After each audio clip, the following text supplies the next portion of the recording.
Nigerian farmer Gideon George faces another night's sleep on an empty stomach. His priority is feeding his 4 young children.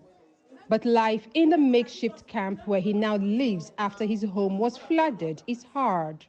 He says there is not enough food to go around. It is that little food the children was eating that I was hoping on.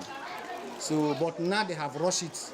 So now they have rushed it. You see that they did not even eat like people who are bellyful. They eat like people who need more. So like a father I am. So I cannot go and put some there. So I allow them to eat. I will sleep like that, sir. I will sleep like that. For George, his nightmare began at 2 a.m. on October 8, when his wife shook him awake as flood waters poured into his family home. Grabbing their children, they ran for their lives. Have no choice of saying we are not going to stay here, because what we see is above us. Because the flood we see, since I was born, I've never seen that kind of flood. The flood comes with speed, carry snake, and he carry a lot of animals.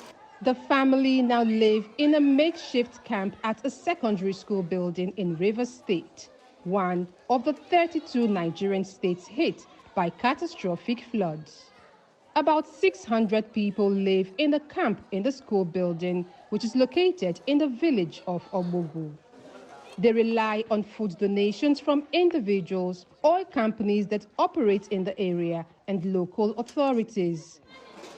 But there is not always enough to satisfy everyone.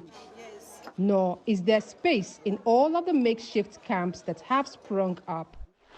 In the nearby village of Obagi, farmer Anthony Nnadi is trying to salvage items from his flooded home. This water confused us. It confused me, made me, I always forget what I was supposed to do, because my heart is not at peace. My heart is troubled. He says he and those who remained in the village were sleeping outdoors as there is no room in any of the camps. The floods have killed more than 600 people, displaced around 1.4 million, and destroyed hundreds of thousands of hectares of farmland across Nigeria.